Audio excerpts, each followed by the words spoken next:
Alright. We are live now.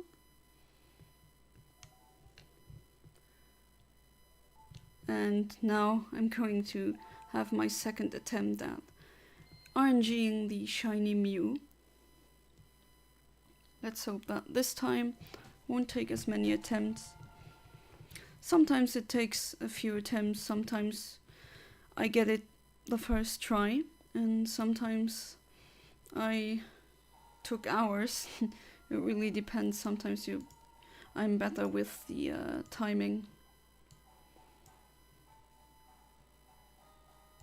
But before I go into things, I think I'll explain one more time what we are doing here.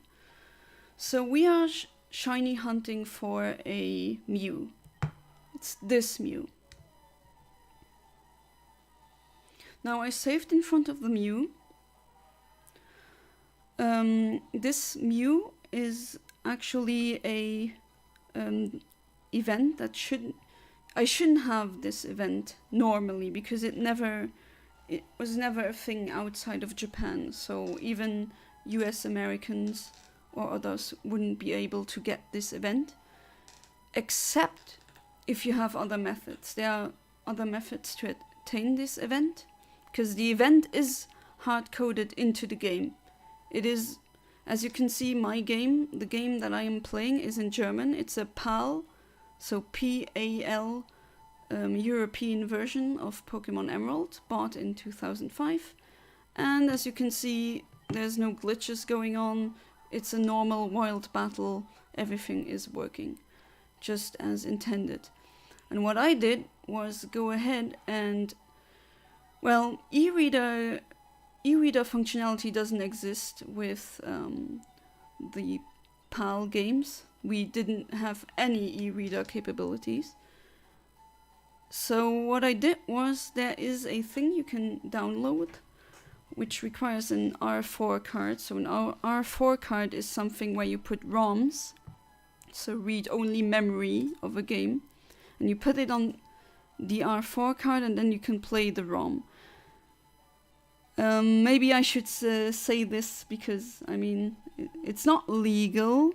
Yeah, I should do this. Wink, wink, don't do that, kids. It's not good. But if you happen to have an R4, you can download something that's called an event injection tool, and it basically does the exact same thing a e-reader will do. So that enables me to get the Ian ticket, the old map, and also the Aurora ticket. So I am also able to get Deoxys in this game, as well as the Latios on Southern Island, because I chose Latias, obviously. That means that the Latios that I didn't pick is still on the Southern Island. We're gonna shiny manipulate that one as well. But right now, well, it transformed into mine. Obviously, it's a Mew. I'm gonna hunt the Mew. And people are probably you might be asking yourself, okay, she's not soft resetting, what is going on? And that's why I'll explain a bit what the RNG is about. So you need the code injection tool. You can also do the Mew event via arbitrary code execution, which I didn't do. There are videos on YouTube explaining that in great detail. What I have here is a program that's called Pokefinder. I can only recommend it. Where if you have your trainer ID, pictured here, and secret ID, this one, if you have these and the internal battery of your Game Boy Advance game is dry, so empty, then that means you can calculate. If you figure out these two numbers, you can calculate exactly which shinies you're gonna get, because the game is not able to make new numbers, new frames, new numbers that go into the calculation, into the PID, so the personal identity that is needed for the Pokemon to be shiny. And because this game has its battery is dry, the seed is always 0, so it always puts out the exact same number. So when I open the game at this frame, I always get a Mew. Thing is, a frame is a 60th of a second. That's a very, very small time window, obviously. So you still, it is faster, much faster even than normal standard RNG, not RNG, standard shiny hunting. But it isn't, it's not super easy. You still need to get your timing down extremely well. If you don't, then it's gonna be hard. But that's what we are doing right now. And it's a good and a bad thing that this Mew that we are hunting has Transform, because if it uses Transform, that means that it doesn't have the capture rate that it has before. Mew is a legendary and a mythical as well. Usually legendaries don't have the highest catch rate. Usually it's very low, making it very hard to catch them.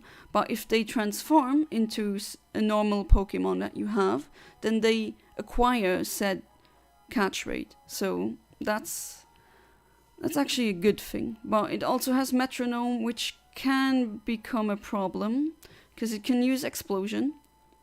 But technically speaking, we cannot fail this shiny hunt, because I just need to get the timing correctly, and then we have it.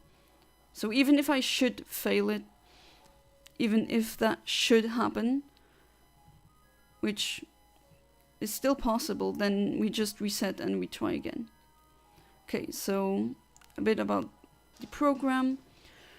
What we have here is RNG info method. I always use method 1. I've never used anything else.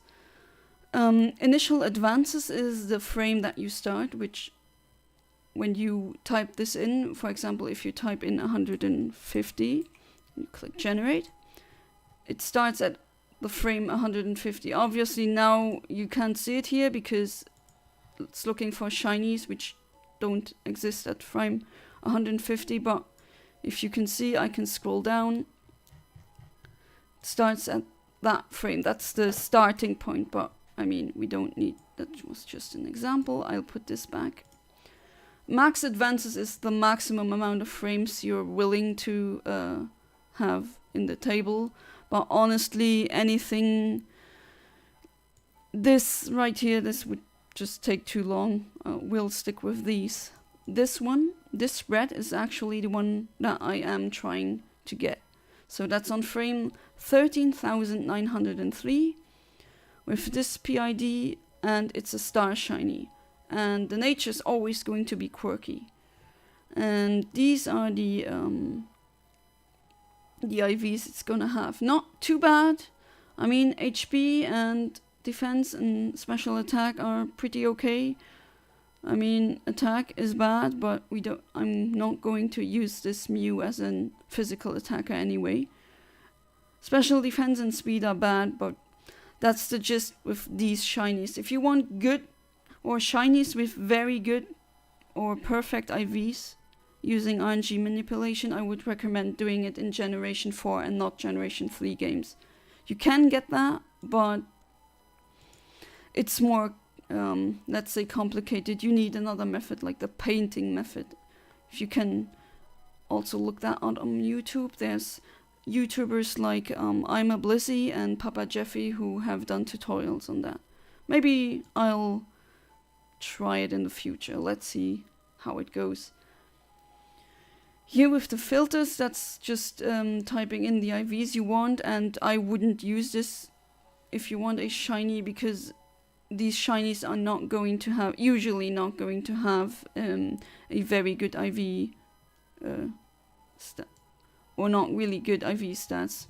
Usually not. Sometimes you're lucky and your trainer ID and secret ID combination is really good, so you get early 2 IV or 3 IV, meaning 2 or 3 perfect IVs, 31 in that stat shinies. But I mean, this is the save file that I have since childhood, and 3 minutes in, I get a shiny. That's okay. That's good enough for me at the moment. Yeah, you can choose what ability they have. Sometimes you can only get a shiny with a certain ability. You can't change that. What you get is what you get. Same for gender ratio. If you click here, I mean, Mew is genderless, but if we would theoretically go for static or stationary encounter that is that can be gendered, then I would get a male. But since Mew is genderless, we don't need that. Star Square. Starting from generation 8 and upwards, there are two kinds of shinies. There are square and star shinies. Star shinies are once they come out of the Pokeball, they emit stars, sparkles. And the square shinies, they have little squares that come out, literally in the name, exactly what it says on the tin, as some people would say. So meaning if I get a square shiny here, and I transfer it to Sword and Shield or Violet, for example, then it would be a square shiny. But, I mean, I don't get square shinies here at all, so that's not even an option. You can also choose hidden power type and the nature. And the delay is the time that you have to take into account when you click the Pokemon, where the depending on what frame the battle starts, that's what the game looks to create. And if we get this frame, then the game will calculate exactly this Mew, and this Mew will be shiny. All of these Mews will be shiny that I have here, but that's because I clicked this. Alright. So what we do now is we go on Ian Timer. That's the program that you're seeing with the Glaceon on it, even though it's called Ian Timer. I don't understand why they didn't keep the Latias or Latios design, but who am I to judge? You input your target frame, which would be 13,900 feet, like I explained. That's the frame we want to hit. Then pre-timer, that's just the countdown that goes off before we reset. And since I am playing on a Game Boy player, I will reset using the Nintendo GameCube controller. And the way you reset in these games is, in Emerald, you press start, select B and A at the exactly the same time.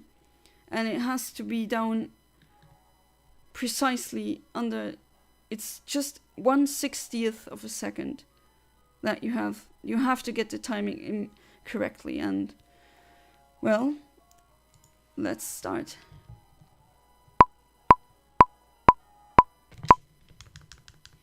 And then you mash.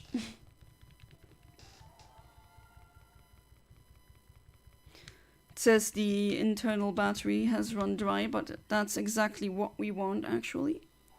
I saved in front of Mew. As you can see, if I move up, something is blocking the way.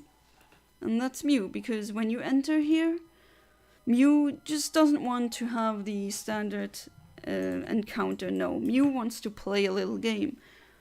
Not a brutal game, of course.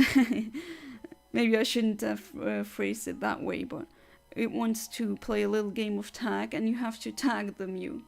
Which can be annoying, but there is a path that you can take where you always force Mew to be in this corner, which is good.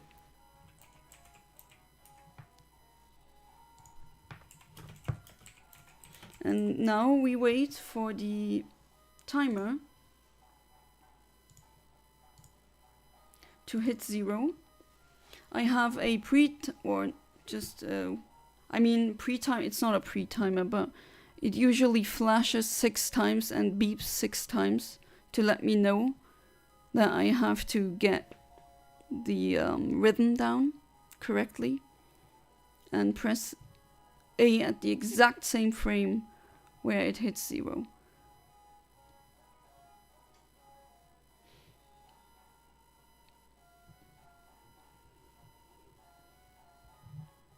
might also as well. You can, while you wait, you can open and close the pause menu. That is no problem.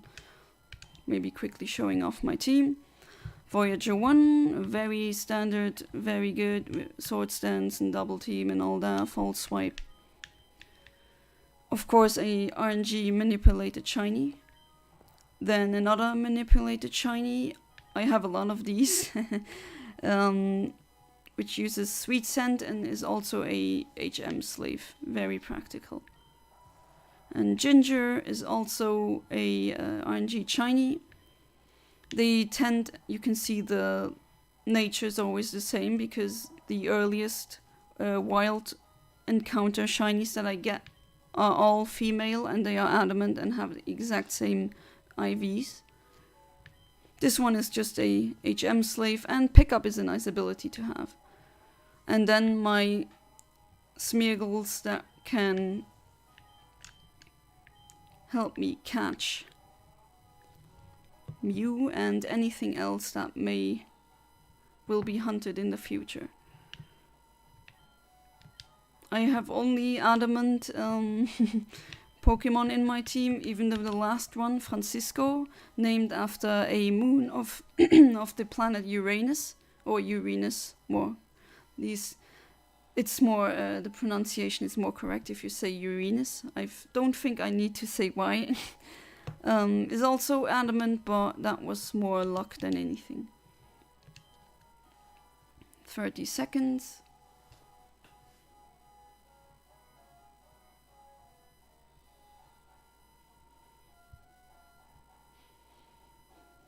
So how is anyone doing today? Or in my case, tonight?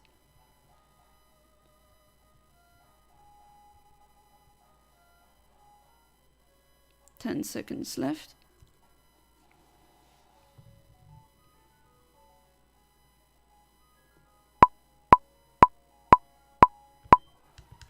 Now we see if we hit the correct frame. We didn't.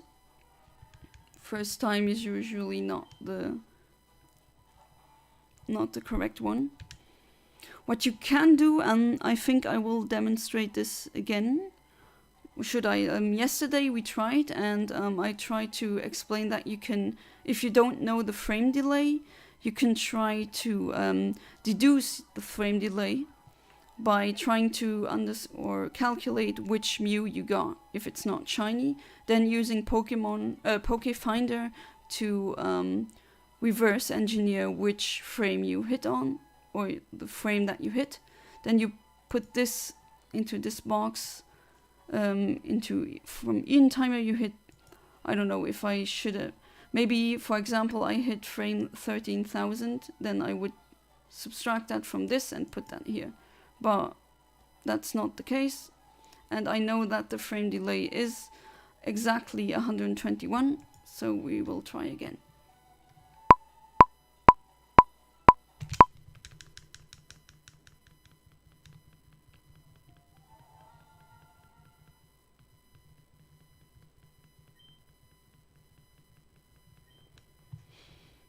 What you might need to know is in Emerald, if you do this, maybe don't go to your name and then your, if you should have a recording of the Battle Frontier, don't use that, because that actually advances your frames and then the timer isn't correct anymore.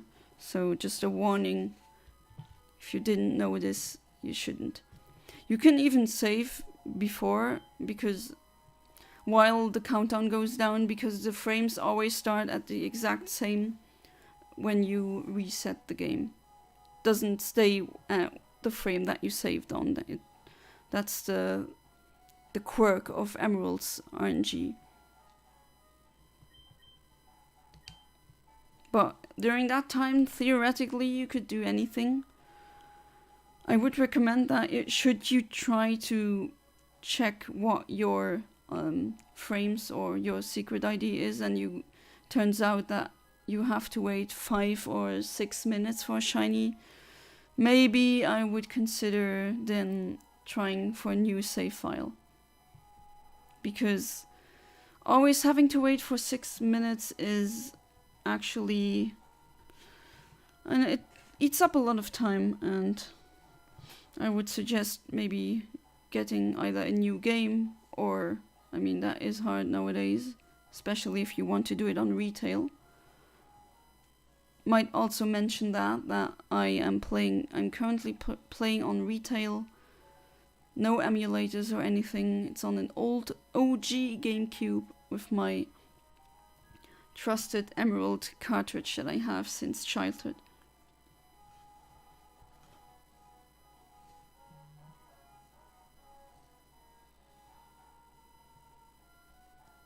And let's hope that tonight we're gonna get it. Which is funny because last time I did something like this, I got it first try and then I stream it and then it doesn't happen. It's always like that. Thank you, Murphy.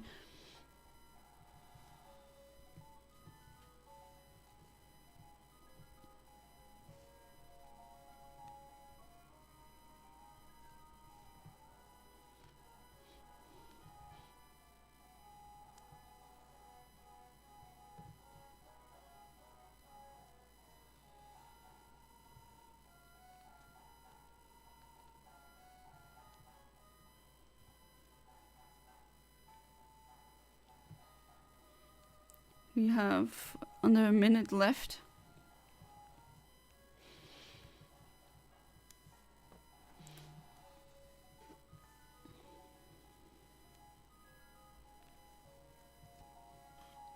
Yeah, the thing is, I wanted to do these with while playing other games as well, but I still haven't figured out how to. So for some reason, my Elgato doesn't want to work anymore. It doesn't want to work on my desktop tower PC, but it does work on my university laptop, but that laptop isn't really that strong. I still need to figure out how I can stream multiple sources at the same time.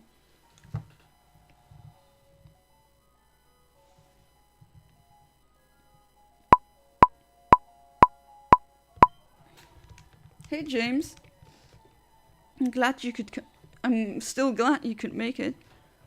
Still a pink Mew.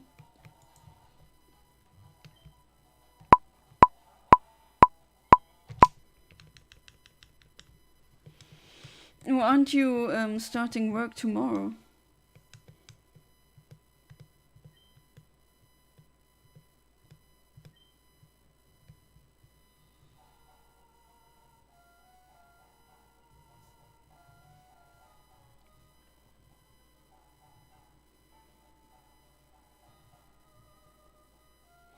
I might also mention that the Mew that I am hunting right now can be transferred up to Scarlet and Violet. There's no problem. It just it does consider the Mew to be legit. And maybe this is a good time to mention that I also have a Patreon account. I have a Ko-fi account. I also have a Subscribe Star, and anyone who donates at least €1 or $1 gets or is entitled to get a clone of any of the Pokemon that I hunt here. So just a one-time donation is enough. Then I will try to contact you. You can tell me what kind of or what Pokemon clone do you want, because in Emerald there's a very handy glitch where you can clone Pokemon without any damage or risk to your save file. Back then, when Gen 3 was the newest, I was the cloning girl on the playground, so I think I cloned maybe 1,000 Pokemon at this point in Emerald. I forgot because I never counted. Or if you see any other shiny or non-shiny that you like and you want it, if you donate once, you are entitled to it. I'm off work until Wednesday, which is nice, as I burnt myself. You burnt yourself? How did you burn yourself, James? Oh, you burned yourself out. Maybe I should read the whole sentence before answering. Maybe brain, that would be a good idea. Yeah. Yeah, burnout is very serious. I can't put it into words, really. You shouldn't overwork yourself. We aren't robots, and even robots eventually give in. At least you got paid overtime, right? At least hopefully. I know so many people right now that personally in my private life that are having breakdowns or burnouts. It's not really pretty. I thought that with working from home, or when the pandemic started, that we maybe transformed how we worked or changed the way we worked. But once the pandemic was over, I feel like so many people overworked themselves, or they got even more work than before. I could be wrong, and it's just my anecdotal evidence, so take that with a grain of salt, of course.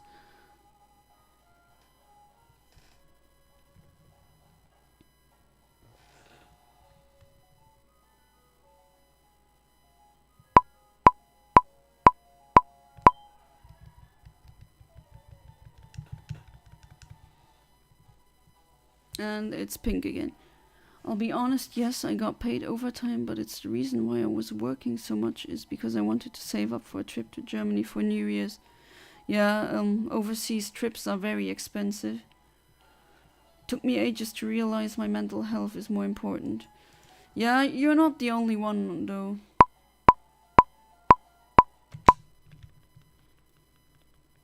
I know a lot of, we've met personally, James, right? I did tell you that how many people I know personally that got a burnout this year alone.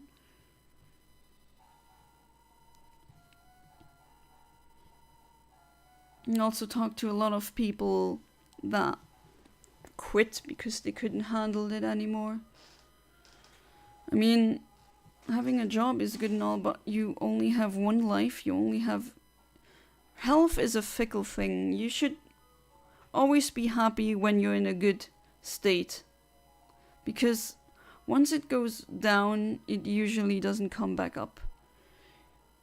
And too many people are really just ignoring their mental health. Or it's also a systemic or societal issue where, for example, in men, which is really, it breaks my heart if I hear men speak, or they tell me they can't even speak about their mental troubles because they'll get laughed at, which is absolutely terrible. You should have empathy for your fellow men. Even if maybe men have it a bit easier in life, whether you agree with that or not is irrelevant. Your mental health is very important, and I noticed that, especially with men, they seem to have a fear of reaching out, which is a shame, really. So, if anyone here who listens and hears this, and you are a man with mental health, please. You're not a joke or pathetic for having that, and you should share it and you should get help, and we as a society should stop bullying people because they have mental health issues. That's not going to solve anything. Retail at Christmas, I already have, my respect for retail workers is huge, because you guys go through so many things, so much stress, so many clients and customers that are really hard to work with. Let's put it like that. And even at Christmas, when there's a rush hour, did you work on, what's it called again, Black Friday? Because I can imagine that Black Friday is also full of customers that rush into and just complicate things. If you remember the last time I saw you, I got a phone call from work to offer me the same job I have now. Yeah, I do remember that. For years I kept all to myself, and all it took was me to find the right group of friends to finally open up about myself. That's great, because not everyone has that, right? You should cherish every positive thing in your life.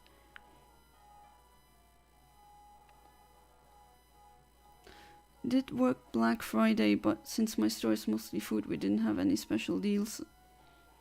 Ah, I see. They've been trying to implement Black Friday in Europe. It's an American thing and it's not working too great, apparently. I mean, we don't swarm into retail or stores like crazy.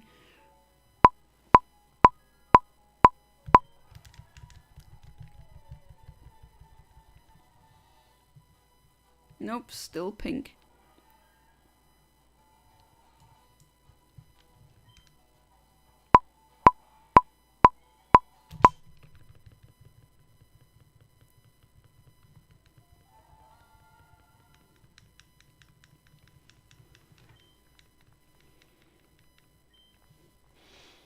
One thing I noticed when getting all these shinies in Generation 3 is that some of them look completely different when you transfer them to Colosseum or XD. Some look better than in the original games, some look worse, and others are different. Not better, but just different. We do have Black Friday in England too, but it's mostly online rather than stores. You won't see people fighting over things in the stores here, thankfully.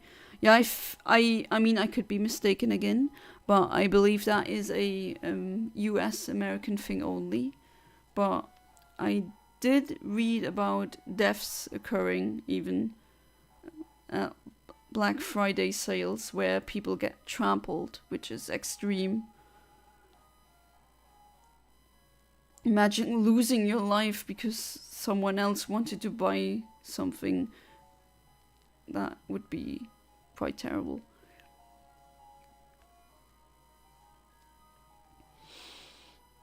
Oh, James, I mean, you could maybe ask Eric about that because I think he can tell us some stories about working retail in America. I mean, he has told me how it was, and well, no, there were some horror stories. Let's put it like that.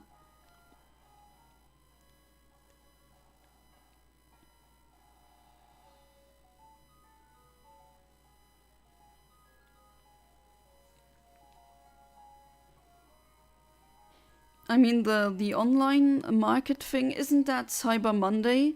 I mean, the Monday after Black Friday in Europe, they call it Cyber Monday, and you get discounts on online stores. Is that what you're talking about, or do they just mix and mash them together? I think Eric's still at Walmart. Haven't talked to him in a while.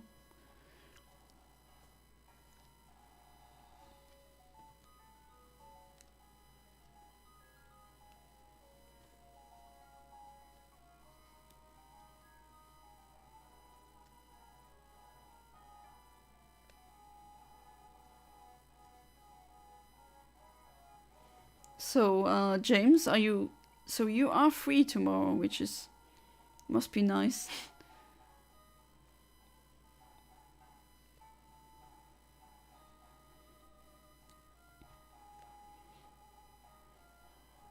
I'm still eagerly opening my email every single day and checking my phone and everything because of the job interview I had this week, and I hope that I mean it did go really well, but I'm still eagerly awaiting them to contact me.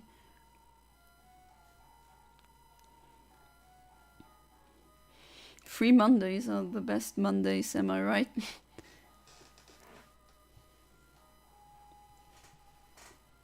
Alright, 10 seconds remaining.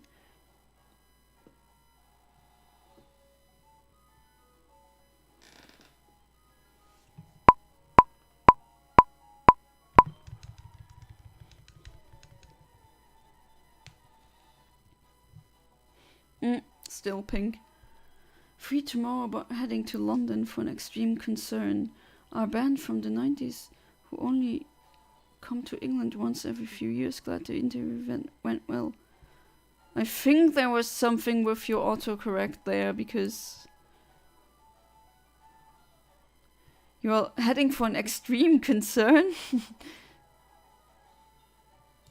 And that's good that they gave you a break.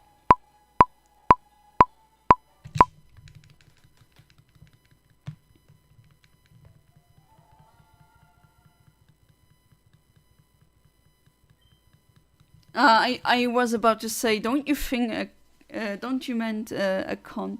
Didn't you mean a concert, not a concern? I almost thought, wait, did something happen to James and I just missed it? Usually you would have told me.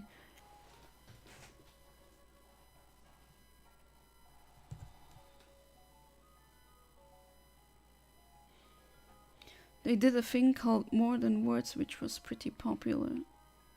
Okay, don't know them then.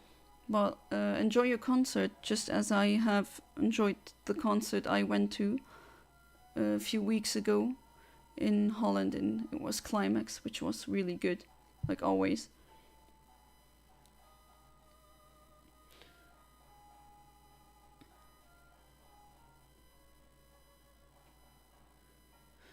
Normally work says book a holiday in a month in advance, but in this case they let me do it short notice because of overtime. Well, at least there's that. That's pretty good. I mean, that's better than your last workplace, right?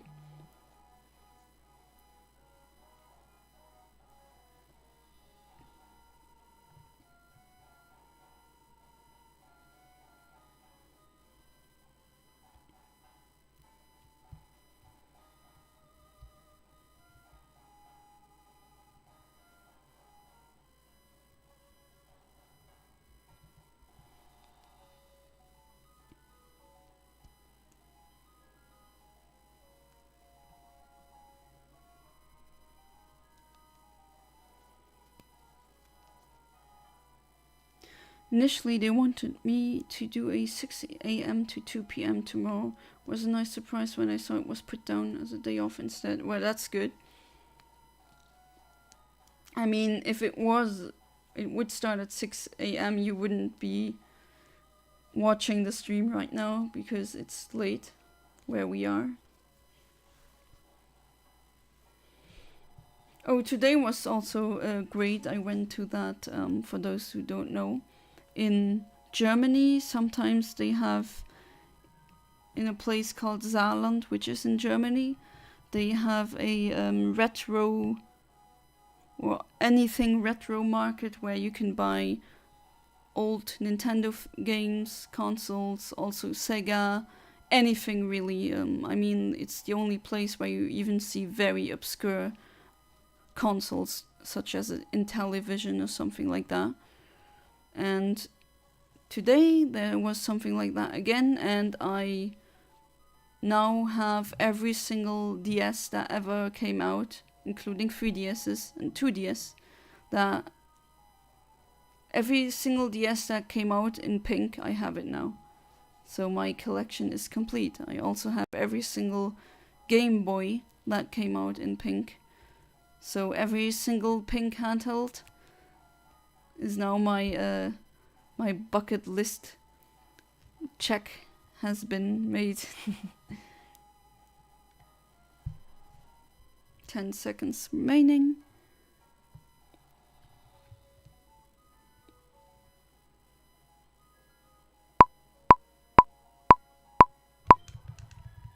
Let's hope it was the correct frame. No.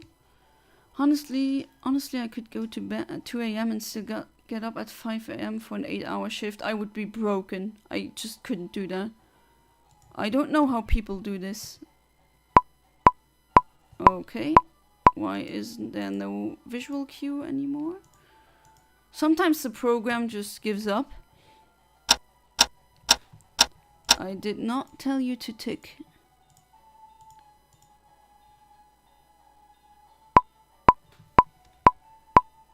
Okay. Sometimes it does that.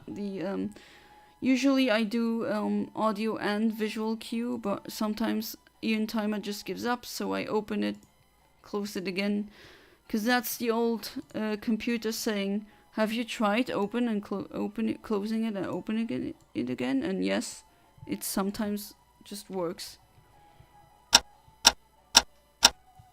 And it changed the.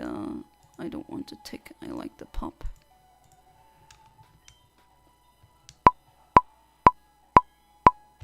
There we go. Yeah, I need at least 8 hours of sleep or I'm wrecked. But if I do get good sleep, then I really can work and do work for a very, very long time. That is, I could work for 10 hours, then that would be no problem. But I do need to get my biological battery recharged.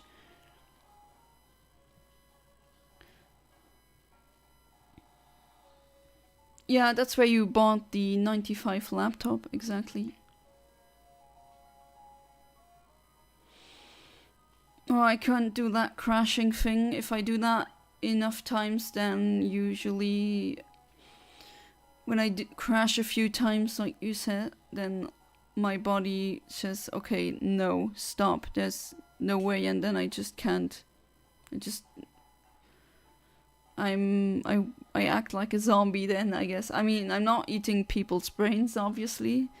I mean, if they have them, right? But I'm just very tired and not responsive, and I had that where I just worked. I didn't overwork for work. That was back then when I was in school, and I just did so much time and it just almost fell on the ground and fainted. So don't do that. Once went into work for a 10-hour shift after spending an all-night in London, and that was the worst shift ever. After an all-nighter, I mean, the hardstyle event where I go, the festival climax, that's an all-nighter, and once I'm out of there, I crash pretty hard because you haven't slept for the whole night, and then you go into the bus and you just fall asleep in the bus on the way back to your hotel because you're just done. And I'm just imagining after doing a whole night, going through a whole night not closing your eyes for a little nap even, and then having to work a 10-hour shift. How did you manage to stay awake? I think I would even fail to do that, because that was hard when simply coming from the festival, when you try to stay awake in the bus, because I don't like falling asleep or I usually don't sleep well while sitting. And I do think it's uncomfortable to sleep in a bus, but I just have to fight. I really have to fight to keep my eyes open.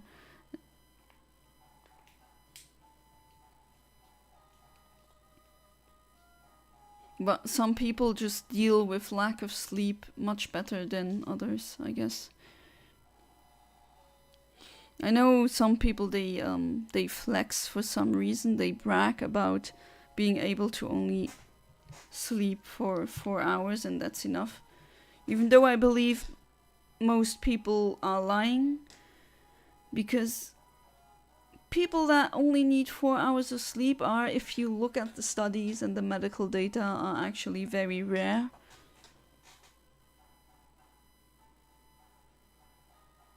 I drank Monster energy drinks, even though I absolutely hate them. Yeah, they don't taste great. Yeah, well, that's a caffeine dose for you.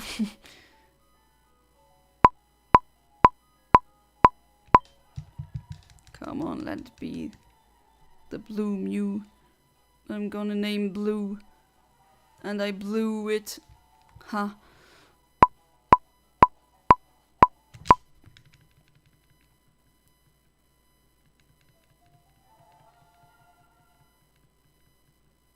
So you drank a few Monster Energies? Oh man, your heart has...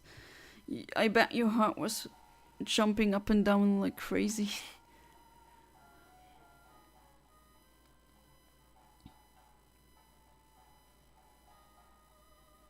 Could you even have a coherent thought or have a normal conversation with people afterwards? Because I know, speaking from my experience after doing an all-nighter, which I almost never do.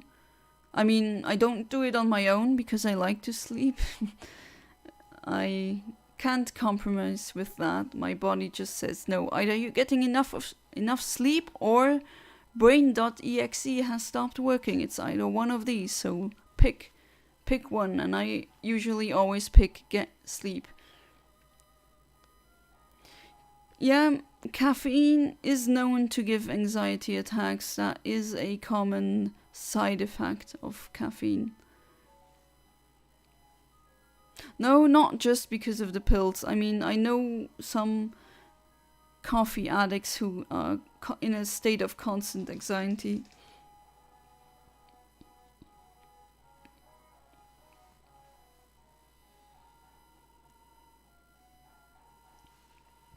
But yeah, thinking back, if I couldn't, after climax or doing an all-nighter, which I sometimes did voluntarily only for New Year's Eve. And even then it wasn't really an all-nighter, it was more like going to bed at 4 a.m. or 3 a.m. But pulling off an all-nighter, I wouldn't even be able to hold a normal conversation afterwards because my brain would just shut down.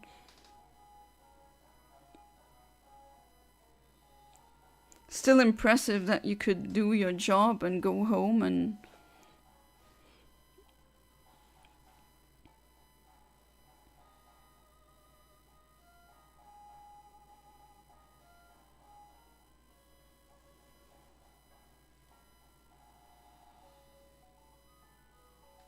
hopefully I will get it this time. Be annoying if I... The last one I hunted I got on first try.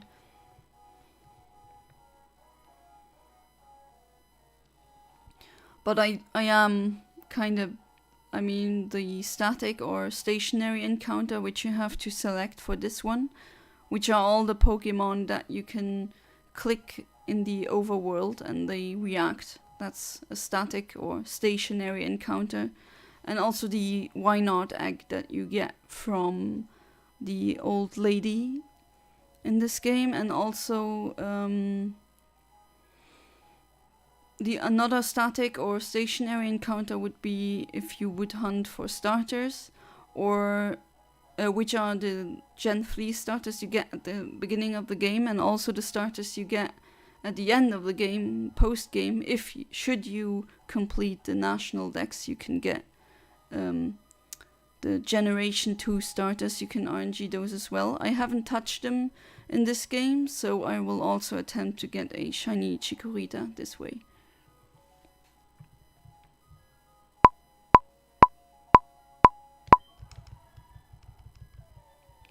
Let's see if I did it correctly. Nope.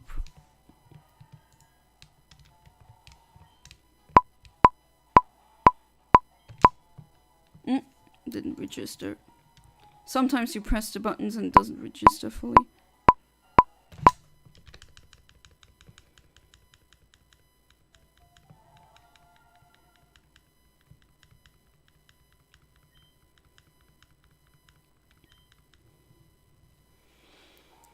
I was thinking of, after this one, after the Mew hunt, I mean the votes are in, and Mew was the first choice. Then the second winner, or second place, let's say, was Deoxys, which I'm going to do after this one. And then it's gonna be shiny Groudon in my Ruby, my French Ruby. I might also add that you can do this, what I'm doing right now, you can do this with a Japanese cartridge, with an English cartridge, with a German cartridge like I'm doing it here, a French cartridge, an Italian cartridge, it doesn't matter. As long as it is a genuine cartridge. I don't know if this RNG manipulation thing works with reproduction cartridges. I haven't tested it, and they kind of, sometimes some are different than others. Some start with the message, the game can now be played, and if you get that message, then you know you have a fake copy and not an authentic copy. I don't know if maybe there's a weird quirk of reproduction cartridges or bootleg cartridges that the RNG is calculated slightly differently, because if it is calculated slightly differently, then this wouldn't work. So I cannot advise anyone on the matter.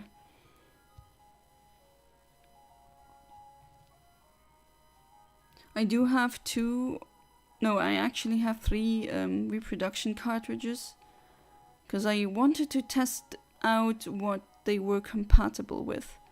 And I think I should make a video about that, because there doesn't seem to be too much information about these.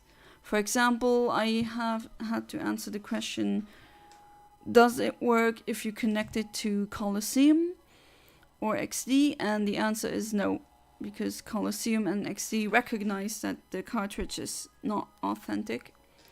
And I swear that I got the message on my fake Ruby that it said, yeah, the save file will be deleted. And at first I thought that was one of these crazy stories you hear about games going, or developers of games going really, really hard at punishing people that pirate the games. So I thought, well, I mean, if that save file is gone, it wasn't the main or important one anyway. But it wasn't. But the message was still there. I keep asking myself if the developers tried to delete it. I mean, they programmed it and it should have been deleted, but it somehow didn't get deleted, or if they just put the message there as a troll, which I would find to be very funny. But there are actual games out there that punish players pretty harshly if they see that you are playing on a pirated game. I mean, deleting your save file wouldn't be unheard of, honestly. If you compare it to, say, Earthbound, which does that. If you pirate Earthbound and it checks that, and it knows, it just at the end of when you do the final boss, it deletes your save file. Imagine it deleting it gets so bad that you go to the end of the game, you play through the whole game, and the game was made to be artificially harder than it is, because if it recognizes that you have a pirated copy, then you get a much higher spawn rate of enemies, much higher than usual, so the game will be much harder. And then you jump through all the hoops, go through everything, just so at the very end of the game your save file gets deleted. I mean, some developers there are definitely laughing their butts off at this. But it didn't happen with my fake Ruby. Be interesting to see what else works. It also, you can't even trade. Usually, all the reproductions that I had could trade with authentic copies of Ruby and Sapphire and Emerald, Leaf Green, Fire Red, so on and so forth. But for some reason they can't trade with Colosseum or XD, because these games recognize that it's not authentic. I wonder how or why that is. Looked at the cutting room floor and asked some people that are also into coding or the IT aspect of Pokemon, and for now I wasn't able to find an answer to that question. You just reminded me of when I bought a bootleg copy of Mario Kart on DS and it had a 128 megabyte SD card inside. Yeah, that's something akin to a R4 card, which I used to get the event because, I mean, James, you never played Pokemon before, but this Mew that I'm hunting is very rare, and usually I shouldn't have access to it because it was an event that was only distributed in Japan back then. But with a injection tool that you put on your R4, it works. Not an action replay, but if you think this is cheating, then, I mean, that's up to you, I guess.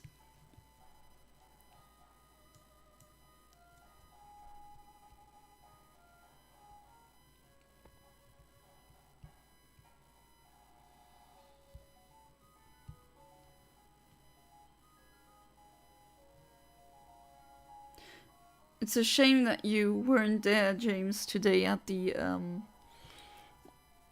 in Saarland, because I saw so many things that, I mean, I did see also a few Tamagotchis that you would like, but they had the 4 buttons, so I think they are fake. You told me that the ones with 4 buttons are fake and the ones with the 3 buttons are authentic. I also did see a lot of old consoles for a good price. I'm surprised at how many things I could buy, actually.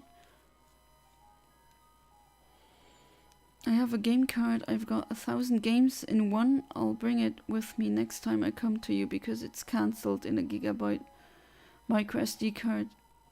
But you could put it in a bigger card and add more. Ah, I see.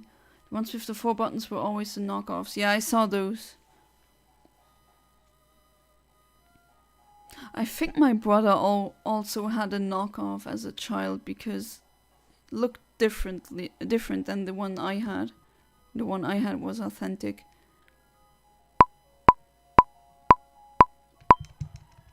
Come on. Be blue? No.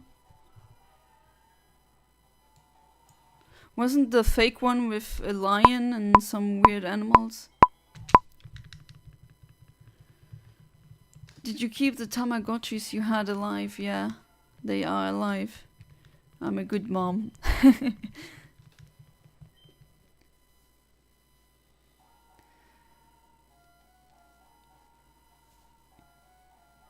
I was meant to say there's an 8 GB micro SD inside the 1,000 games in one. Yeah, because it's one of these R4 things you could buy also on eBay. I mean, you get some for 25 euros, 15 euros, it depends. There's also some people selling the entire, I mean, a card like that, and it has every single Pokemon ROM on it, which is of course very illegal and very bad. Don't do this, yes. But I don't know if they could trade. Can these games trade with the authentic games? I would have to try that because would be interesting to see. I mean, I did test it out with Generation 3 and Generation 1 bootleg and reproductions, and those usually they can trade between authentic and non-authentic copies. So it would be interesting to see if that also works in generations 4 and 5.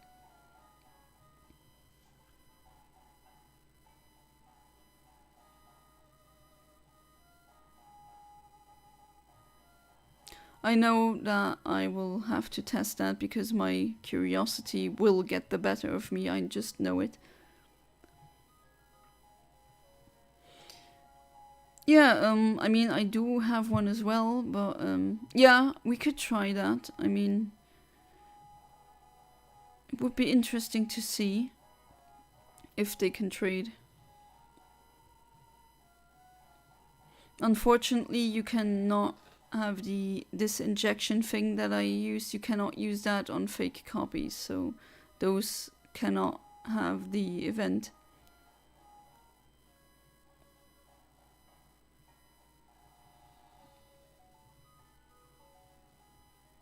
But it is interesting. Maybe I should do a documentation video on what works and what doesn't work. Remember the bootleg, or not bootleg, but fan-made hacks that I bought as cartridges? Like Pokemon Pink, for example. It's a ROM hack, a fan-made one. But some people print them onto legit cartridges and then they sell those. And these can actually trade between each other. I mean, I have traded childhood Pokemon from my Pokemon Red back and forth, and it works. Yeah, the trading works. What I haven't tried, and something that I should try, is to see if they work with Stadium. The 64 games, Stadium 1 and Stadium 2.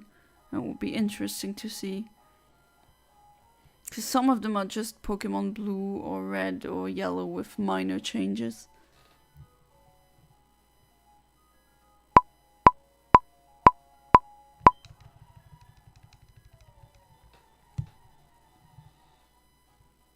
No, still not blue.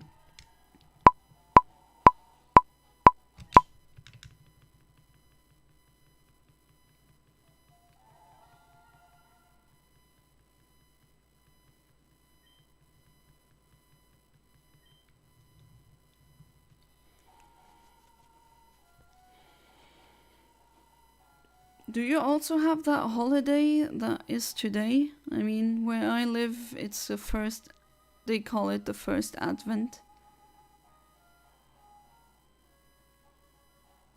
Where they light up a candle. And you have 4 Advents, and the 4th one, if I remember this correctly, is Christmas. Or right before Christmas. Might say very stupid things right now, but I honestly never really cared about the holidays as much as I cared about spending quality time with family, friends and loved ones. That was more important to me. I accidentally closed YouTube for a couple minutes. Well, it happens. Yeah, I mean, if we would speak to each other, we'd have... I mean, that would work, and you would be able also to talk in the stream, but then we would need to try using Discord or something like that.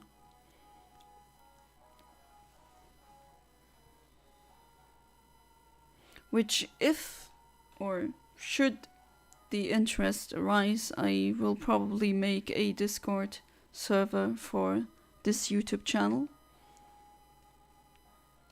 I was busy eating food while watching. Hi, Kite. Well, I had a feeling that you were watching. What were you eating, though? Enjoy your meal. Hope it was good. I don't see it on my calendar. I can only assume we don't do it here. Then again, I don't know. Maybe you call it something else. American Chinese food. I've heard that Chinese food in America can sometimes be extremely good.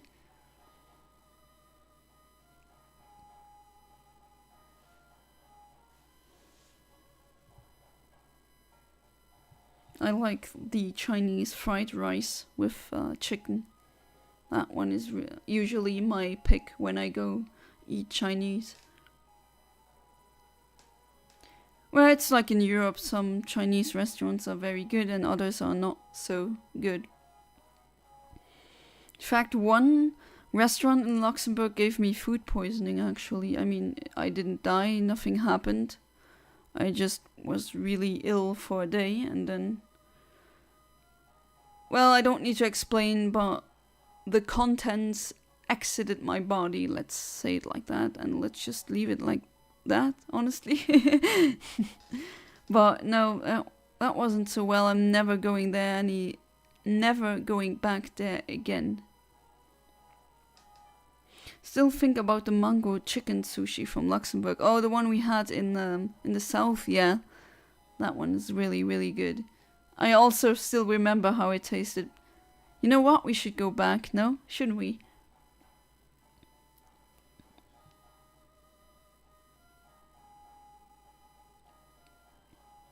Ten seconds remaining.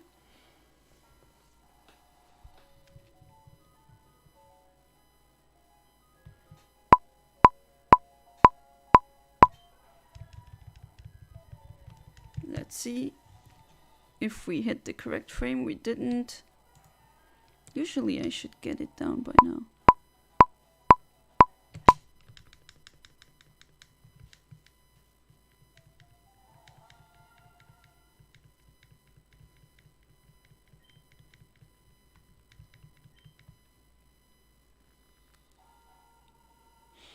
James, you just made me hungry because now I thought about the sushi we had, and now I can't stop thinking about how good it was. Which restaurant tried to kill you? Name and shame. They didn't try to kill me. They just served me something that was probably out of date. I mean, should I really say the name here? Maybe that was a one-time mishap. I don't know, but it happens. I mean, nothing happened. I didn't get any lasting damage. My liver was fine. I mean, I am a healthy young adult. It wasn't like I had problems. But it already tasted funky. Let's say funky. Yeah, weird when I ate it. And when you wake up the next day and you're covered in sweat and you suddenly have a fever, yet you have absolutely no signs of any infection whatsoever, and then the doctor tells you, well, it's food poisoning. I was lucky that my body rejected it pretty quickly, so it wasn't life-threatening or anything, but still. Now that has turned me very skeptical, and I always check whether or not the restaurant has good reviews, or I ask friends or family if they've been there.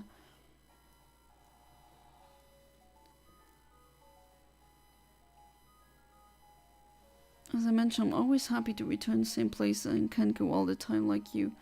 Yeah? Well, I mean, I'm hungry again because I thought about the really tasty sushi that we ate there.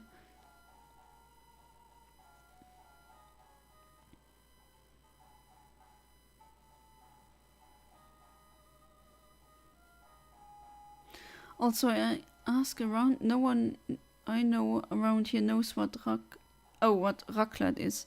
I mean, it is a very specific dish. I'm surprised that you guys in the UK don't have that. Maybe you just call it something else. I mean, it is molten cheese that you pour over potatoes. That's it, basically. But James, you know, you like the raclette I made you, right? So you have to spread the good word because raclette is tasty. That's just a fact. For those of the viewers that don't know what raclette is, you get a grill and you put that on the table. Usually you don't eat raclette alone, you eat it with friends or family.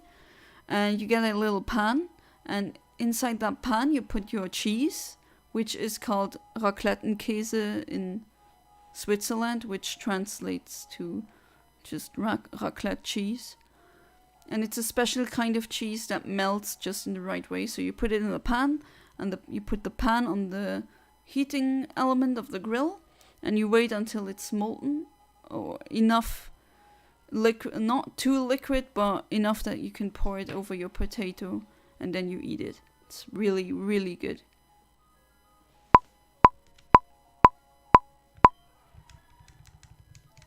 And you can also add other condiments, maybe grill some meat or other things. You can really, with raclette, you can go wild.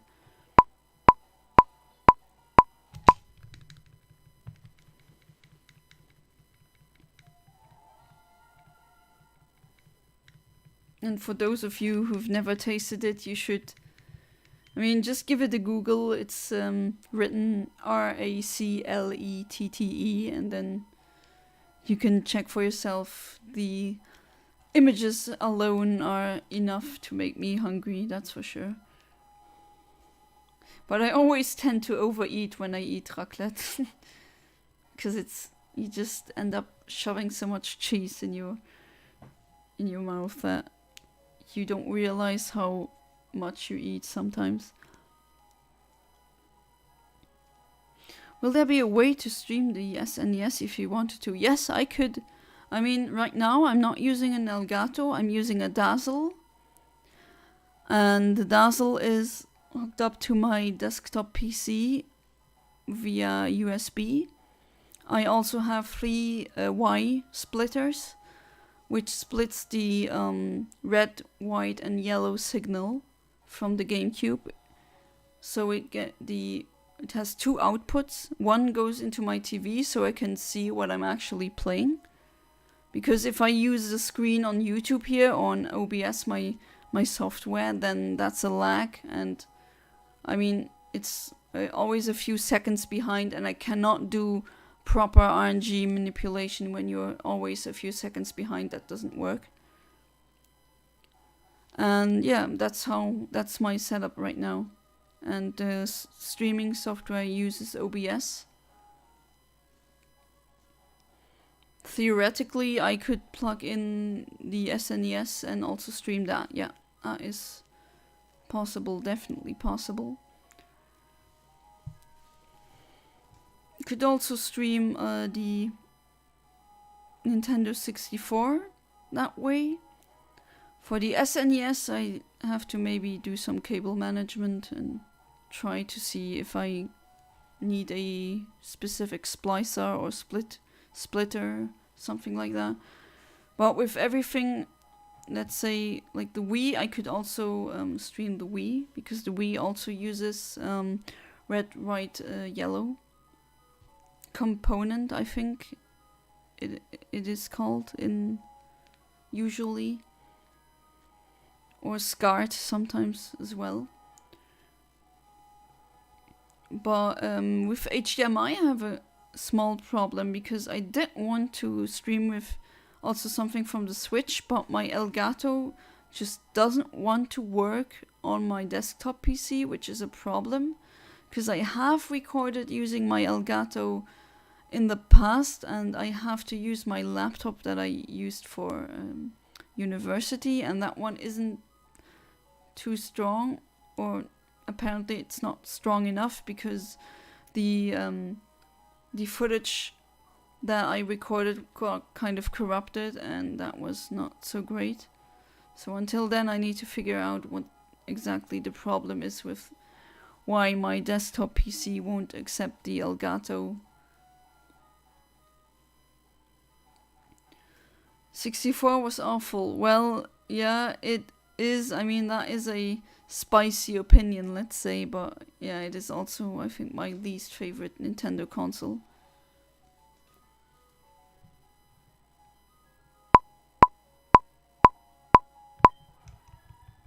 Let's see if I did it correctly this time. No? I will stream like yesterday. I will stream until it's midnight where I live. 64, well, I mean, there are some problems already when you start to look at it. It should have used CDs, but they didn't want to use CDs. They tried sticking to cartridges, which was the first problem. And I mean, the Dreamcast came out only a few years later, and the games often look much better than the 64 games. Of course, graphics isn't everything, and as someone who has studied game design, I can tell you with confidence that a game is more good if the gameplay and the game mechanics are well done. If it looks bad but it's still a good game, then it's a good game in my book. But I mean, the 64 games really did age really badly. I mean, it was a time where that was cutting edge technology, of course, so you have to keep that in mind as well when you judge it. But compared to the GameCube and the SNES, it's not that great in comparison. The SNES was really powerful computational wise. I mean, for the time it came out, it was, and the library was fantastic. I mean, you saw my collection, James. I don't know how many SNES games I have. All I know is I always needed to get a better, or no, not a better, a bigger box because I couldn't fit them all in. Watch the video on how the user interface design of Persona 5 is bad, but it works so well in that game. I haven't. I mean, maybe I could see what exactly were the points, because usually I read that very commonly, that I read somewhere that the user interface design is good and it's actually not good, and vice versa, that they say it's bad and then it isn't bad, because simple user interface design isn't necessarily good user interface design. Well, I have absolutely no knowledge really on Persona 5, except a few things that you get through cultural osmosis, I guess, but I haven't played it, so can't say anything really on the matter, at least not really a informed opinion. Summarized up, the user interface of that game matches what the game is going for in terms of theming. That's actually, yeah, that is a part what they call in game design aesthetics, which is the last thing you look at, but usually the user interface, if it fits thematically and stylistically, it's usually good. Usually. Not always. User UX is referencing to user experience, and yeah, you can mess that up as well. You usually try to find ways to make the user experience as good as possible, because that's what you want in a game, right? You want entertainment. You don't want to get annoyed and then you just let it collect dust somewhere. That's not what you want. Let this be the one. And no.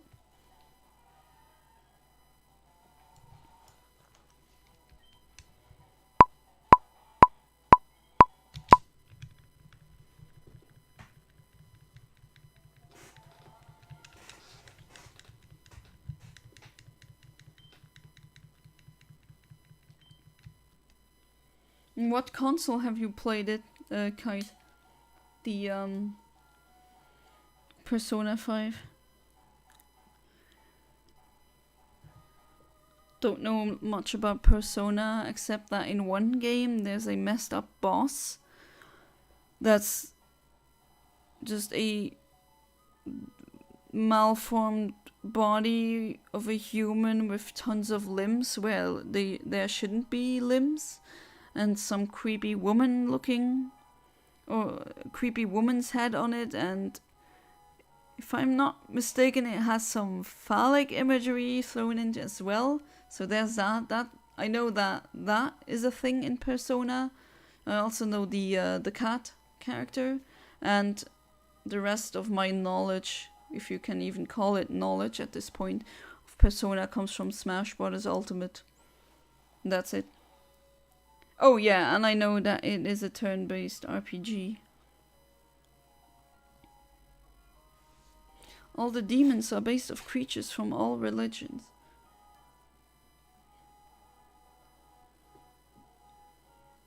Interesting. Maybe I should give it a try, although it's not. I don't automatically like every RPG that I play. Not a RPG nerd per se. Even though I'm playing a RPG right now, but that's Pokémon. I was always a fan of that.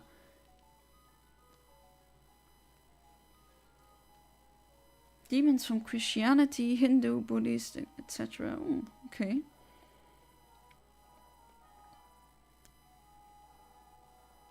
Aren't you teenagers in a high school or something? Isn't that a recurring theme in the games?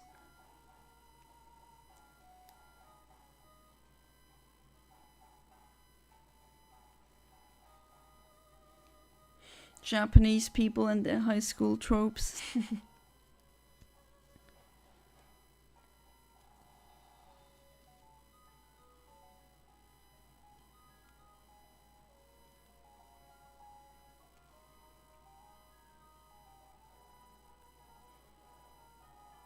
Is it just me, or do you also hear some kind of high-pitched humming? Or is it just maybe my microphone isn't in the best setting?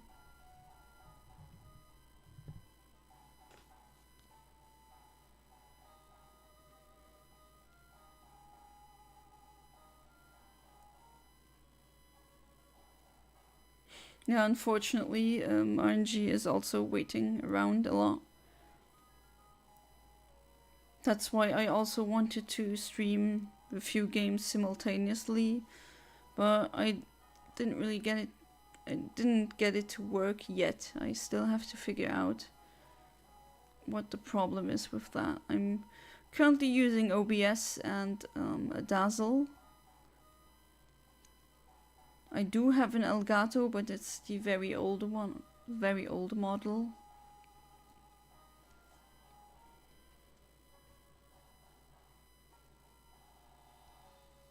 5 seconds.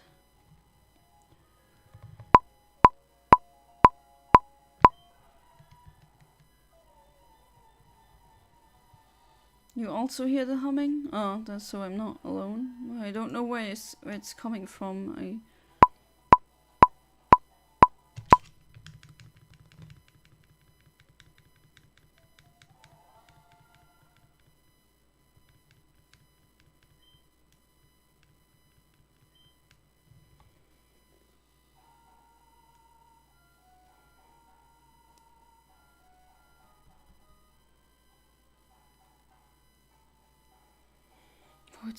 It says it's minus 5 degrees outside. Minus 5 degrees Celsius, of course, because I am a European woman and we use the metric system.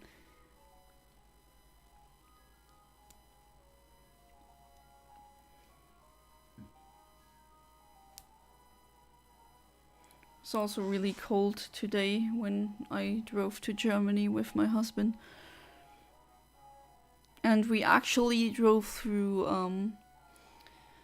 the Autobahn, the German highway, went through a part where there were many trees and forests. It looked like a winter wonderland. There was actual snow, and it's been more than a year since I've seen snow for the last time, because that's also been getting rarer and rarer these days, that you get actual snow in winter. But when we drove through, it was really picturesque, even beautiful.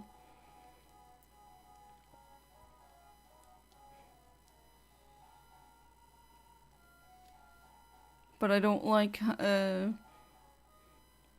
having this kind of cold weather. I mean, if I like it or not is irrelevant, of course. Nature is what nature is, but I really miss summer.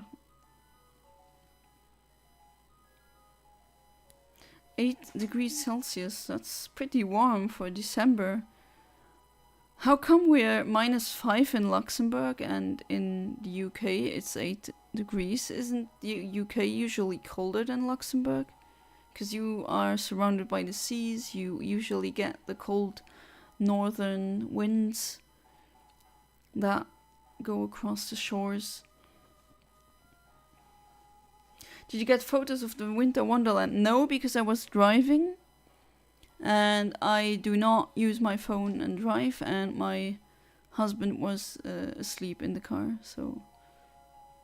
Or not asleep, he was napping, but... He did see it as well. We didn't think to take a picture, honestly. Well, it really did look like on those motivational posters or those documentaries in the wild. It looked really beautiful, and the sky was also very clear and it was pretty sunny. Cold but sunny.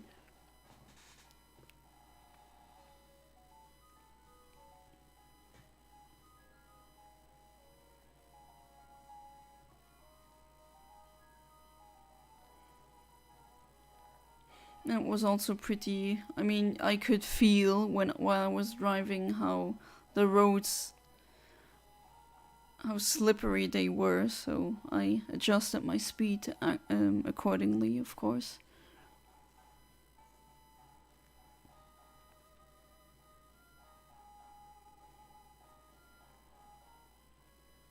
Ten seconds remaining. Alright, let this be the one.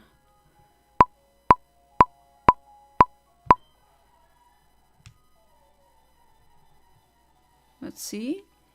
Nope, still not.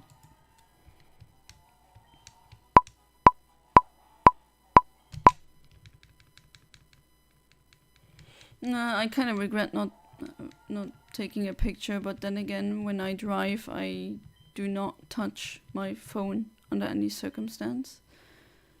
I actually had I know this is kind of macabre, but I used to have a classmate who lost her dad because unfortunately someone killed her and her dad in an accident because he was driving while talking on the phone. And every single time I see someone when I'm driving somewhere and you have to stop at a red light and you just look over the other drivers because that's what you do when you wait, and I see them on the phone or just see people driving while being on the phone, I just think of her and her pain. I just feel so bad. I could never live with myself, honestly, if I caused an accident like that.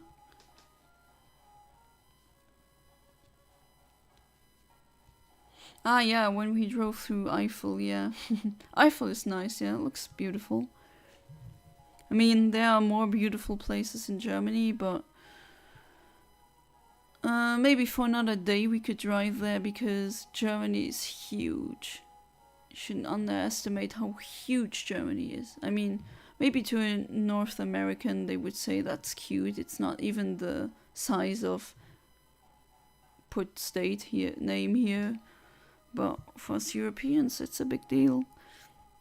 I mean, you need at least 7 hours to drive from Luxembourg to Berlin, for example. Even though Berlin, I wouldn't call Berlin the most beautiful part in Germany. It's the contrary, more like that, honestly. But capitals, a lot of capitals are overrated anyway. But yeah, I mean, you would love the in the winter when you go to the Schwarzwald, which just means black forest in German. You go there, it looks really beautiful. And there's also places in France where you also get beautiful landscapes like these in the winter.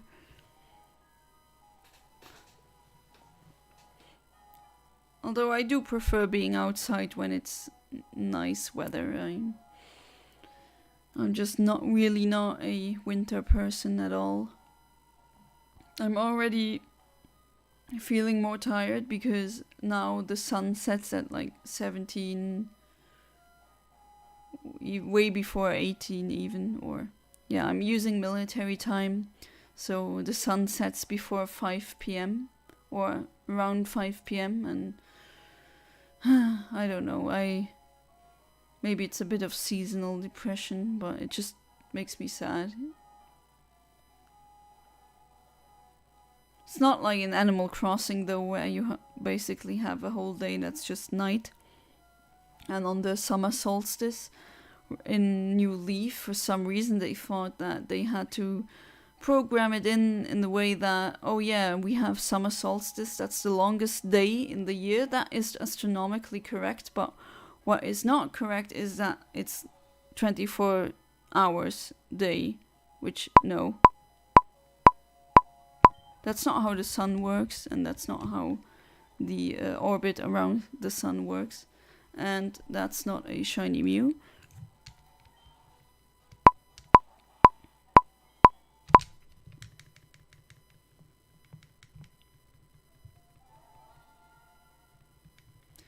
But yeah,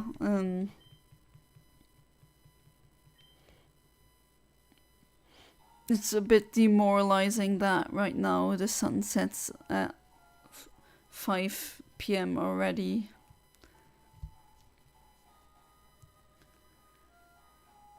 Yeah, 16-ish. I mean, right now, because, I mean, you know me, right? I am a astronomy freak and geek and all that, and we are now approaching the winter solstice, which means the nights are always, they are getting longer and longer now, until we reach the peak, which should be December 21st, although I'll check this because on some years it's another day. Depends, because the years are not fully rounded, so you always have maybe a discrepancy of one day in a year. This year winter solstice is on the 22nd December, so not the 21st. Usually it's on the 21st, but sometimes, like I said, it can be on the a day before or a day afterwards.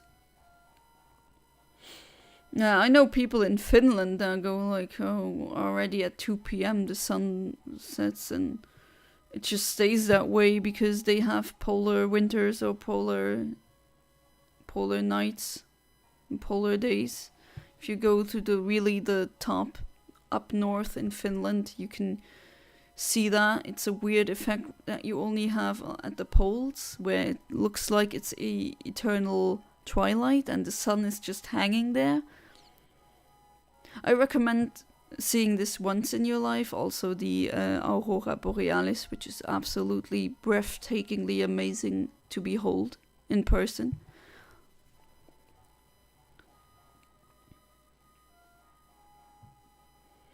But yeah, the night or the dark periods are now getting longer until we reach the peak, which is the winter solstice.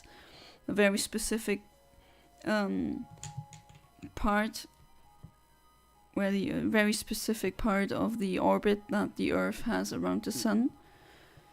And after the winter solstice, after the 22nd December, the days start to slowly become longer again, until it peaks in June, and then that's where the longest day is, or the longest amount of daylight that we get. That's the summer solstice. And I am incapable of doing any videos without devolving into some kind of astronomy geek fest, but that's just me. Oh yeah, I did see it. Actually, a few weeks ago, you could see it even in Europe, in not northern Europe, but in Luxembourg, in Germany, in France, you could see it. The sun is at a high cycle again this year, so...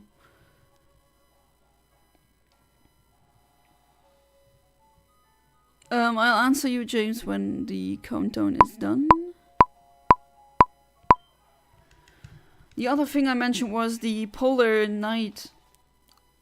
It's cool how the due to the way the tilt works with the Earth, where you are on a sphere, the Earth revolves around the sun, and when it's winter on the North Pole or South Pole, depends on where you are as a observer. When it's winter, you just see the sun. It kind of it never sets, but it also kind of never rises. So it looks like it stays up, but it's eternal twilight. course not eternal, it just feels that way, because if the solstice is reached again, then it switches to the other. But it's an interesting sight to behold. It's strange to explain. It looks like a sunset and a sunrise at the same time. Kind of eerie as well. But getting there now in this economy, I mean, I guess there are points in Alaska for the Americans, US Americans watching, that you could go to see the phenomenon, but I'm not sure if you could, or somewhere in northern Canada, but I'm not sure if you can see the effect there as much as you can in northern Finland or in Antarctica, but I never went to Antarctica. That's on my bucket list though, but not because I love the cold. No, I hate it, but I just want to see emperor penguins in my life. Once in my life I want to see them in front of me, and not in a zoo, although I've also never seen them in a zoo before. There are not that many zoos that have them, unfortunately. But yeah, that I also want to see that in my life. A emperor penguin.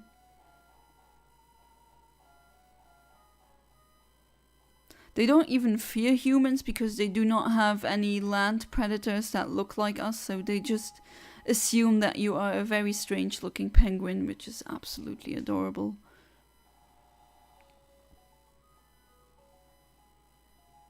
Oh, and James, maybe you should also experience more going to Italy and eating their food, because that's definitely worth it. I always call that the Italy effect. When you eat pizza your whole life and you think, that's pretty tasty. And then you go to Italy and you eat a real good pizza where the nonna made it with the family and in a real authentic family restaurant, and then it will be the best pizza you've ever tasted in your entire life. And that kind of ruins it for you, because when you go back and you eat the pizza that's good in your country, it's never going to be that good as the one you ate in Italy. It never will be, so it kind of ruins it. I do warn people. I have warned a friend before who never went to Italy. He said, I don't know. Went there, ate it, and now it's ruined. Pizza is kind of ruined for him. If it's not at least good, then he won't eat it anymore. As a kid, I was absolutely obsessed with Antarctica, and I still sort of... I would love to go there, but I'm not sure how long it would last, though. I mean, you wouldn't stay there for too long. There's nothing to do, literally. There's just the only people you see there are other scientists, most likely, and researchers. And maybe people operating various ships and other things, but that's it. There's nothing there, right? Except for penguins, of course, and other Antarctic animals. I just wanted to go so I can experience Antarctica for myself and just... Yeah, I want to see a penguin. You're not allowed to touch them though, which I kind of understand. I always want to go back to Italy. I went as a child, but it was 20 years ago. Wow, time flies. And this Mew doesn't want to be blue.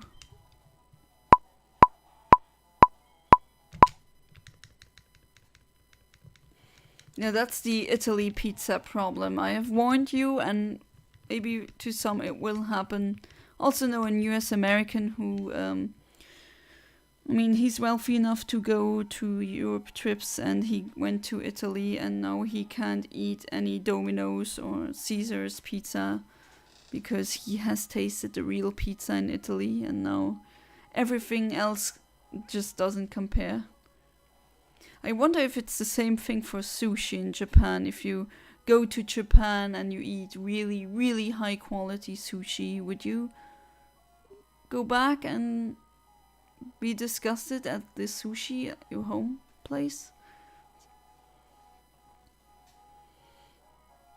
Not I don't think I could stand the cold. I mean, the cold. I couldn't stand it either. But then you need to dress for the job. I mean, I would look like the ice climbers in Smash Bros. Because I would just be covered in head to toe. You know, Antarctica can get temperatures like, I mean, I have -5 here where I am right now, but in Antarctica it's like more like -50 degrees, so -40, -70 have always also been recorded, if I'm not mistaken. You know, that's the cold where you are, the water that's in your eye starts to freeze over, and you need to constantly remove these ice crystals from your tear ducts. That's the kind of cold we're talking about. Rolled in real life, yeah, basically. Yeah, when you want to talk to your neighbors in the penguin neighbors, it's not like in Animal Crossing where he's there and that's it. You have to travel to a freaking cold continent where there's nothing for miles and miles.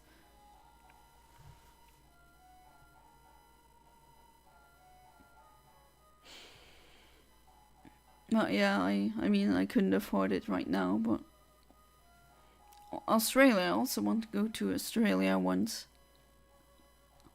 Obviously not for penguins.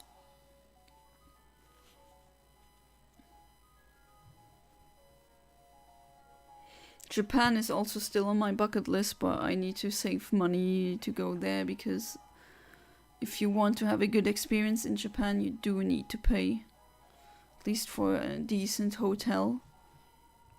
And I really want to see the country, so I'll take the Shinkansen, the bullet train, magnet train, and try to see as much as I possibly can.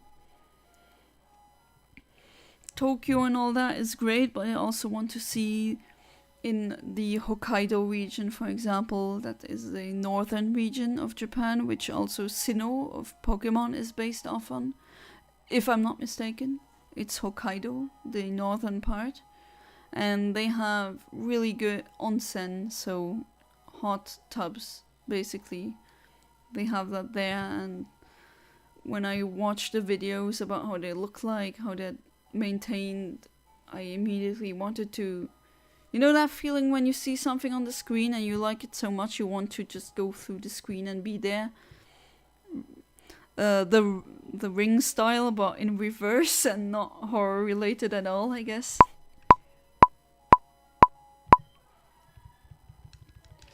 I've got a family in South Australia. They've been over to England a lot, but I've never been there. That's interesting.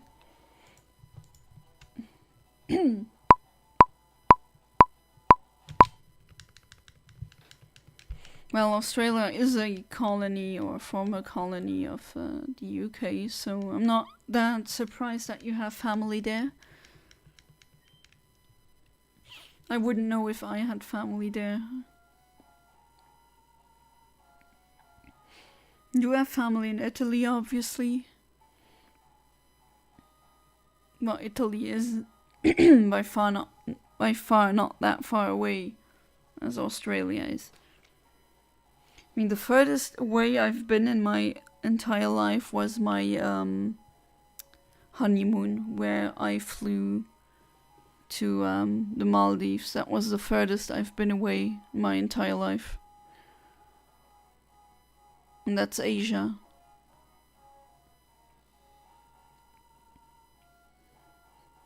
So I've been to the equator before, since the Maldives are pretty much on the equator, so they have another quirk other than the thing I talked about before, where the sun seems like it's stuck between rise and set on the poles. The thing, or the quirk on the equator, is that they technically don't have a summer and they technically don't have winter. They only have spring and fall or autumn, but that's theoretically speaking. In actuality, it's always almost every single day it's above 30 degrees Celsius, or at least 28 degrees Celsius is cold for them. And what I also noticed was interesting, the sun always rose at around 6 a.m. and it always set at 6 p.m. That was also weird, that they don't have that where they have longer days and then longer nights. Because it's on the equator, they don't have these differences in angle, where the sunlight is coming in at an angle. They don't have that as much as we do. So they always have the sun rising at 6 a.m. and setting at around 6 p.m. Which is also interesting. I mean, when I was there, it was definitely weird experiencing that.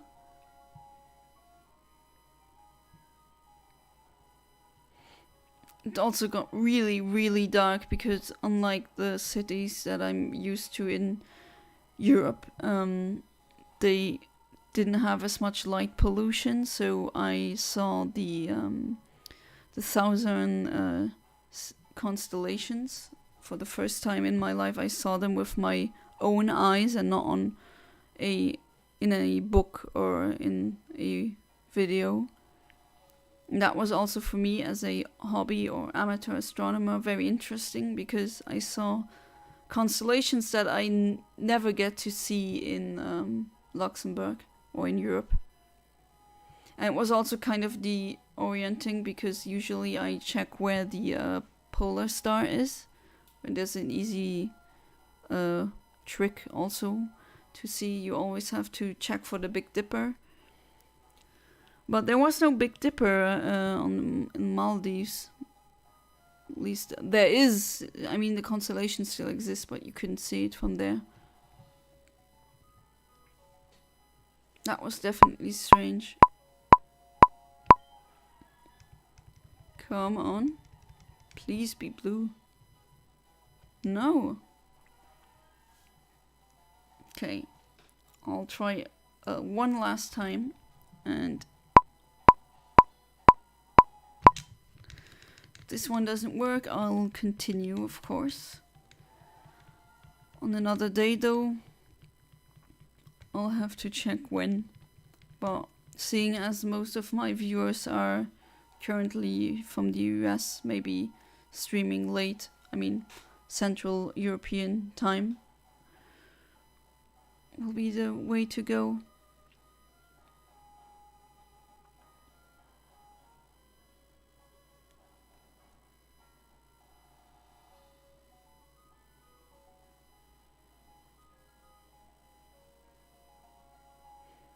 Am I just being unlucky, or maybe I think the end timer might have a slight delay because of all the programs that are open, but...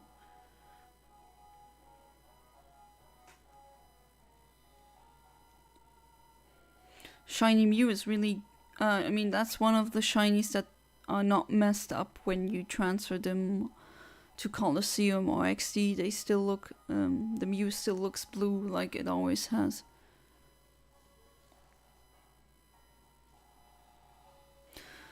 The only memory I have of Italy is me throwing a tantrum because I didn't like the apple juice. It was this weird neon green. Okay, that is very strange. But are you sure that was apple juice? Or was it one of these disgusting concentrate-like things? These... I don't know how you call them, but they were in the 90s. These things were really popular in Europe. It's basically corn syrup with a color. Very unhealthy, but basically sugar with a color and a fake or artificial flavor added to it.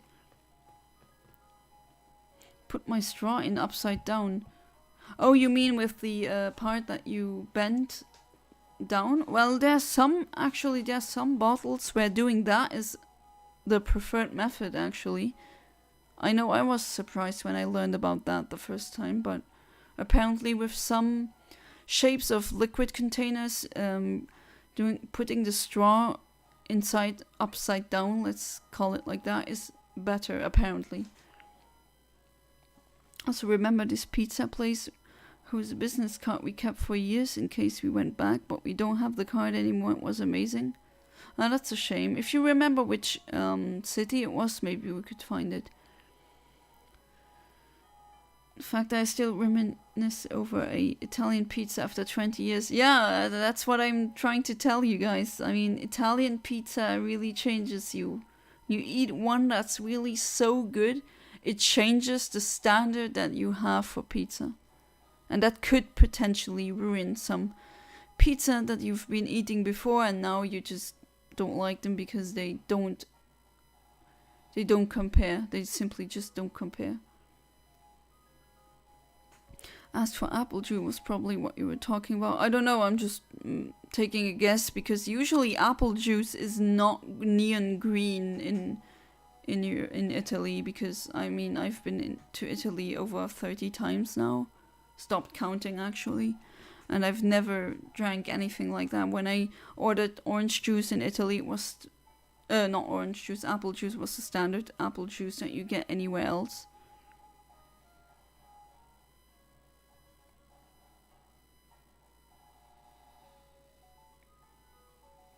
Alright. Hopefully this was the one.